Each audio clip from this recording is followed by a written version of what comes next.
Hey guys, we have the next Zenkai Awakening character incoming, and it is Blue Pan. This is actually pretty interesting for multiple reasons. Number one, this is actually a launch character. This character was in the game playable day one of the game releasing. I remember this banner. This was Ultra Space Time banner number 1.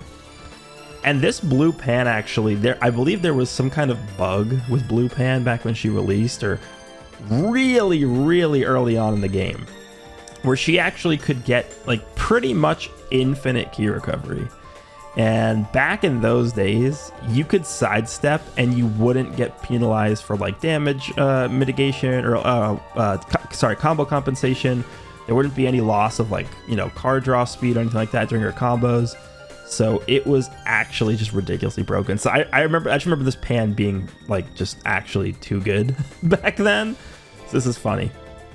But this is also interesting for another reason, which we'll get into in a little bit. But let's just first read what they talk about her with her kit here. So Pan's Zenkai Awakening is coming. Pan's unique abilities now have damage up and arts card draw speed up from battle start. Unlock them all to restore ally health and boost ally damage when Pan is defeated. Pan's gotten stronger and assists allies even more. So taking a look at what they're talking about here. So number one, before we even talk about this, Pan, we'll take a look at Pan's existing kit in a second, but Pan is so old that this is one of those Zenkai characters where they're going to have to basically create them from scratch because this character doesn't really have access to anything, essentially. This is, again, a day one character. And the other thing that seems interesting to me is it looks like they're building her really similarly to the Zenkai Yellow Goku from the Broly Second Coming movie. And you guys know how good that Goku is by now. I mean, honestly, you could get away with running him in top tier PvP, I'm pretty sure. He at this point probably is just a worse version of Tapion, but obviously he came out before Tapion did, and he has his uses. I mean, I think, the card draw speed, obviously that, plus the fact that he has the Rising Rush mechanic. He was one of the first characters to get that, the mechanic where he reduces his sub count by 10 when the enemy uses the Rising Rush. He might have been the first character to get a full 10 sub count reduction when the enemy does that, but really strong ability. But Pan, card draw speed and death buffs. Death buffs was the other thing I wanted to mention as well. We're in sort of an interesting meta right now. Before Ultra Broly released, pretty much no characters could tank, right? And now we have Ultra Broly, who actually tanks so well that I feel like he himself, just alone, is able to prolong these fights for a decent period of time. So if we continue getting these characters that actually could eat hits and eat combos effectively, death buffs are going to become very important again. These long drawn out matches, the longer keep in mind, the longer each match goes on for, the more value you're going to get out of these death buffs. So we'll see what they actually do here. But the last thing to mention about this character is this is a GT character.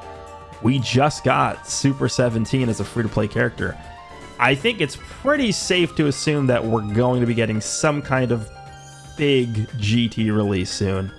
I have seen some people mentioning this could be a prelude to superhero stuff, which definitely could be true, but I think this paired up with the Super 17 release, it's probably GT. I mean, the writing at this point is probably on the wall here.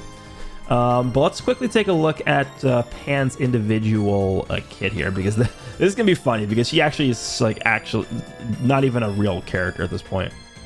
Okay. By the way, keep in mind, I believe this Pan did actually get a stat increase as well as a minor tweak with her kit, because I think she did receive a balance adjustment, I think, if my memory serves me correctly. All right, so here's her kit. 1 line per unique ability. I'll start with her main ability. So draws a green card next, inflicts all enemies with attribute downgrade, -1 card draw speed, and -30% to key recovery for 20 counts. I mean, there's a skeleton there. Drawing a green card off of the main ability is actually pretty good because it gives you back-to-back stop times. Her green card is a stop time effect. And then the minus card draw speed is pretty annoying, but other than that, it's just kind of just like, a dud. First unique ability is minus plus 40% to own key recovery from battle start for 35 counts. That's literally that's the entire unique ability. And then the second one is plus 30% of damage inflicted by allies from battle start for 25 counts. This could actually be pretty interesting. The second one, the inflicted damage up one, if they, because that's just a flat 30% to all allies. That's actually not too bad. Because if we take a look at, like, this reminds me of characters like, let me actually go and pull them up here. I believe they're both yellow. We have Majub and LF Piccolo.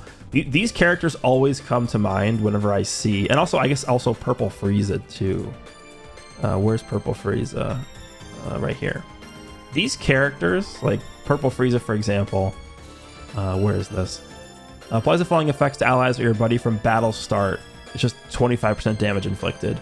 Majub just gives 15% of damage inflicted by allies when battle starts. Piccolo, I believe it's also 15%. No, 20%. The following effects occur when battle starts. 20% of damage inflicted by allies or your buddy. So this pan actually gives more support than all those characters from this ability, but it's only for 25 counts. So it'll be interesting to see how they handle this. This could actually make her really powerful. And they already did, yeah, they already did talk about the fact that they're going to give her death buffs. So, I mean, is there a world where they make this permanent and then they also give her death buffs? That could ramp up to a lot of support. So we'll see if they do that. Blue card is just major impact damage, plus 15% strike damage received, 15 counts. It's not really anything special. Green card is the Dancing Para Para, 30% of strike damage inflicted for 30 timer counts. Actually, 30 counts is a long time. But again, the main, I think, value you're going to be getting out of this, at least from the way it is now, is because you use the main ability and then you draw the card. So you have two back-to-back stop time effects that you can use. So I think that's pretty good. Only thing, obviously, with her is her Z ability. She only gives one stat, and it's only 28%. And I think when it comes to these Zenkai characters, what we're really looking for at this point, because honestly, they've made it pretty apparent that they're not really going to be making these Zenkai characters absurdly good. So I think what we're mainly looking for from these Zenkai characters is a really good Z ability, because we know for a fact that they're not going to change the Z abilities. Unfortunately, that's the way they've decided to do this. So, you know, this is just going to stick the way it is. 28% to girls or Sun family strike attack during battle. This is really unfortunate because she's probably going to be a blue GT Zenkai ability, I imagine. If they are actually going to be pushing GT, like, is she going to be blue girls? Like, that would actually be, like, worthless. They did that. Blue Sun family, I guess, could be a little bit interesting, but I think the reason they are Zenkaiing this pan after giving us the free-to-play Super 17 is because they want to push GT. So it's just, it sucks that this is her Z ability, because you're gonna put her on the bench to Zenkai buff a blue GT unit. Like, let's just say we get a new blue GT character, right? Blue tag Super Saiyan 4 Goku and Vegeta comes out for Legends Festival, right? Just as a hypothetical situation. You're probably gonna want to put this pan as the as a bench character, right? Well, I guess in that scenario it wouldn't matter because they would be on Sun family. Okay, let's redo it. Blue LF Omega Shenron or Blue LF Super Baby 2, right? One of those two characters comes out for GT. They are a massive buff to GT, and they're blue.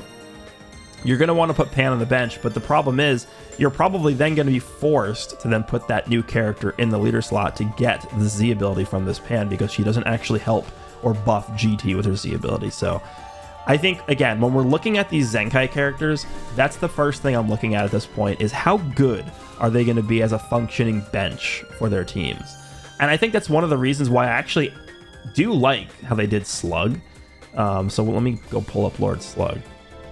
I think I've mentioned this a bunch of times at this point, but I think it is worth bringing up again, because this is just the way Zenkai characters are at this point.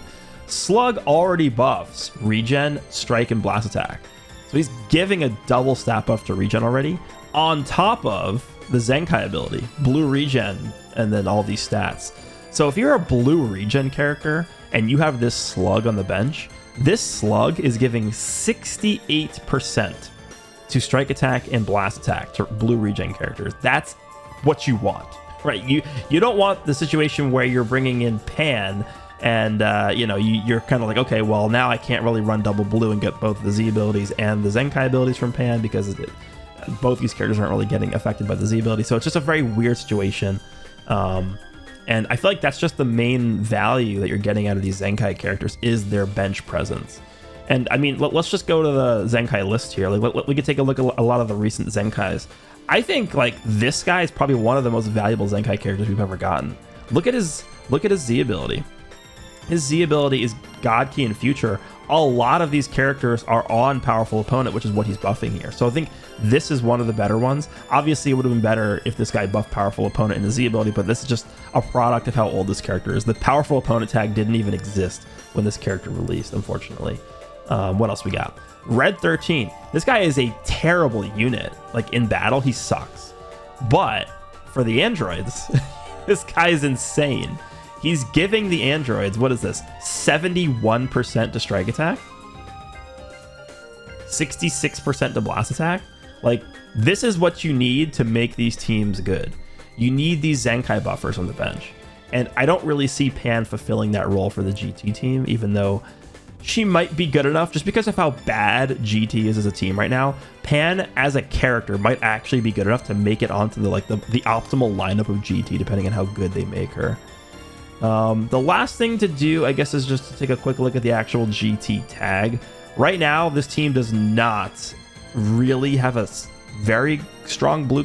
I mean, I say this team doesn't really have a very strong blue character, but you could probably say the same about every color, except for maybe green. Obviously, Super Saiyan 4 Gogeta, I would say he started to age a bit, but he's not bad. And if they give Ultra Omega Shenron his unique equipment, I feel like he could actually be a decent red character. So red and green, probably the two strongest colors for this team. Yellow isn't bad. They just got Super 17. This guy's okay with his unique equipment. But for blue, like, who are you running? You're running the Super Saiyan 3 GT Kid Goku. He can be okay, but the problem with him is every character has cover change now. And with these characters that want to do super long combos, they need to have some kind of form of special cover change nullification, right? The same way that Dragon Fist does.